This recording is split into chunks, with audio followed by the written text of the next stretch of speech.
நமது ஆத்ம தாகத்தை தீர்க்கும் ஆண்டவராகிய இயேசு கிறிஸ்துவின் நாமத்தில் உங்கள் யாவருக்கும் என்னுடைய அன்பான வாழ்த்துக்கள். இந்த நாளின் தியானத்தினுடைய தலைப்பு பரம திருப்தி, ட்ரூ சாட்டிஸ்பாக்சன். வாசிக்க வேண்டிய பகுதி யோவான் 4 அத்தியாயம் 6 முதல் 14. அங்கே யாக்கோபுடைய கிணறு இருந்தது. இயேசு பிரயாணத்தினால் இளைப்பிழந்தவராய் அந்த கிணற்று அருகே உட்கார்ந்தார். அப்பொழுது ஏறக்குறைய 6ஆம் வேளையா இருந்தது. அவருடைய சீடர்கள் போஜன பதார்த்தங்களை கொள்ளும்படி ஊருக்குள்ளே போயிருந்தார்கள். அப்பொழுது சமாரியா நாட்டாளாகிய ஒரு ஸ்திரீ தண்ணீர் மொள்ள வந்தாள். இயேசு அவளை நோக்கி, தாகத்துக்கு தா என்றார். யூதர்கள் சமாரியருடனே சம்பந்தம் கலவாதவர்களானபடியால் சமாரிய ஸ்திரீ அவரை நோக்கி, நீர் யூதனாயிருக்க சமாரிய ஸ்திரீயாகிய என்னிடத்தில் தாகத்துக்கு தா என்று எப்படி கேட்கலாம் என்றாள். அவளுக்கு இயேசு மறுமொழியாக, நீ தேவனுடைய ஈவையும் தாகத்துக்கு தா என்று உன்னிடத்தில் கேட்கிறவர் இன்னார் என்பதையும் அறிந்திருந்தாயானால் நீயே அவரிடத்தில் கேட்டிருப்பாய், அவர் உனக்கு ஜீவ தண்ணீரை கொடுத்திருப்பார் என்றார். அதற்கு அந்த ஸ்திரீ, ஆண்டவரே, மொண்டு கொள்ள உம்மிடத்தில் பாத்திரம் இல்லையே, கிணறும் ஆழமாயிருக்கிறதே, பின்ன எங்கே இருந்து உமக்கு ஜீவ தண்ணீர் உண்டாகும்? இந்த கிணற்றை எங்களுக்கு தந்த நம்முடைய பிதாவாகிய யாக்கோபை விட நீர் பெரியவரோ? அவரும் அவர் பிள்ளைகளும் அவர் கால்நடைகளும் இதிலே குடித்ததுண்டே என்றாள். இயேசு அவளுக்கு மறுமொழியாக, இந்த தண்ணீரை குடிக்கிறவனுக்கு மறுபடியும் தாகம் உண்டாகும். நான் கொடுக்கும் தண்ணீரை குடிக்கிறவனுக்கோ ஒரு காலம் தாகம் உண்டாகாது. நான் அவனுக்கு கொடுக்கும் தண்ணீர் அவனுக்குள்ளே நித்திய ஜீவகாலமாய் ஊறுகிற நீரூற்றாயிருக்கும் என்றார். இன்றைய மனப்பாட வசனம் யோவான் 19:28. தாகமாயிருக்கிறேன், ஐ thirst. சிலுவையிலிருந்து இயேசு மொழிந்த வார்த்தைகளை கடந்த 4 நாட்களாக நாம் தியானித்து வருகிறோம். சமாரியா நாட்டு பெண்ணிடம், நான் கொடுக்கும் தண்ணீரை குடிக்கிறவனுக்கு ஒருபோதும் தாகம் உண்டாகாது என்று மொழிந்த ஆண்டவராகிய இயேசு இப்பொழுது நான் வறண்டு தாகமாயிருக்கிறேன் என்று கதறுகிறார். முந்திய இரவில் கெத்சேமனே தோட்டத்தில் இரத்த வேர்வையில் தரையில் சிந்த ஜெபித்தது, அதிகாரிகளிடம் அங்கும் இங்கும் இழுத்து செல்லப்பட்டு வாரினால் அடிக்கப்பட்டு சித்திரவதை செய்யப்பட்டது, முள்முடி சூட்டப்பட்டது, கனமான சிலுவையை சுமக்க முடியாமல் தடுமாறி கொல்கதா மேட்டிற்கு நடந்து வந்தது. இவையெல்லாம் சேர்ந்து கிழித்த அவரது உடல் சிலுவையில் தொங்கிக் கொண்டிருந்த போது தாகத்தால் வாடுகிறார். மயக்கம் உண்டாக்கும் காடியையும் அவர் ஏற்றுக்கொள்ள மறுக்கிறார். எல்லா வேதனைகளையும் சுய நினைவோடு அனுபவிக்க தம்மை ஒப்பு கொடுத்தார்.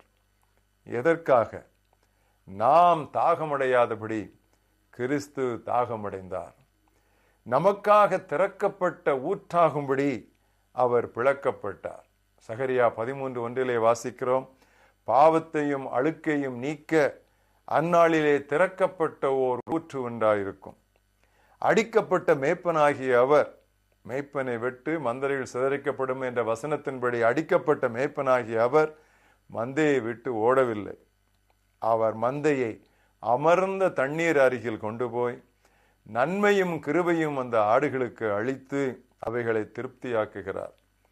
இயேசு நமக்கு தண்ணீர் கொடுப்பதோடு மட்டுமல்லாமல் நமக்குள்ளேயே ஒரு ஊற்றையும், ஒரு ஸ்பிரிங், அதையும் வைத்து விடுகிறார். நான் அவனுக்கு கொடுக்கும் தண்ணீர் அவனுக்குள்ளே நித்திய ஜீவகாலமாய் ஊறுகிற ஊற்றாயிருக்கும் என்றார். கிறிஸ்தட்டோரின் சோக நிலை என்ன தெரியுமா? ஒன்றுமே அவர்களை திருப்திப்படுத்துவதில்லை. சம்பாதித்து பார்க்கிறார்கள், திருப்தி இல்லை. பணம் கடல் நீரை போன்றது, குடிக்க குடிக்க தாகம் கூடும். அடுத்து பாலின பாவங்களை பருகி பார்க்கிறார்கள், தாகம் தீர்ந்த பாடில்லை.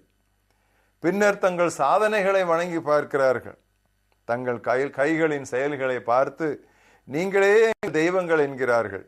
அங்கும் ஏமாற்றம். இவை யாவும் தங்களுக்காக மக்கள் கொண்டுள்ள, தாங்களுக்காக தாங்கள் வெட்டி கொண்ட வெடிப்புள்ள தொட்டிகள். சிலுவைதான் இறைவனின் முடிவான கூட்டல் அடையாளம். அங்குதான் மனிதன் திருப்தி அடைகிறான். The cross is God's plus sign for man.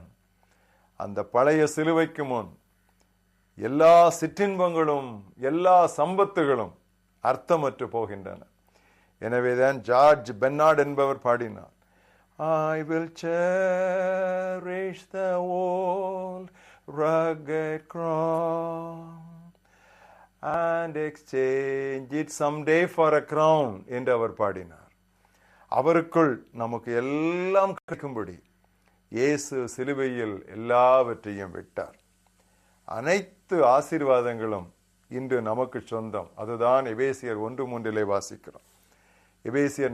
பிலிப்பியர் 4:19 படி நமது குறைவை எல்லாம் தமது மகிமையில் அவர் நிறைவாக்குகிறார். புரிந்து கொள்ள முடியாத ஒரு தேவ சமாதானம் நம் கண்ணீரில் மிதக்கையில் கூட இருதயத்தின் ஆழத்தில் திடமாயிருக்கும். அதுதான் இறைவன் தரும் திருப்தி. ஒரு நாள் வரும், அப்பொழுது சாதாரண பசி கூட நம்மை விட்டு எடுக்கப்பட்டு போகும். வெளிப்படுத்தல் 7:16 அதை வாசிக்கிறோம். இனி அவர்கள் பசியடைவதும் இல்லை, தாகமடைவதும் இல்லை. ஆட்டுக்குட்டியானவர் பிரியமானவர்களே நமக்காக அடிக்கப்பட்டதால் என்னே ஆசீர்வாதம். பாளையங்கோட்டை சத்தியவாசகம் பண்டிதர் கீர்த்தனையிலே அழகாக இப்படி பாடினார், தாகமிஞ்சி நாவரண்டு தங்கமேனி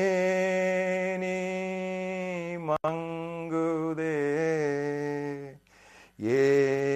ஏகபரன் கண்ணயர்ந்து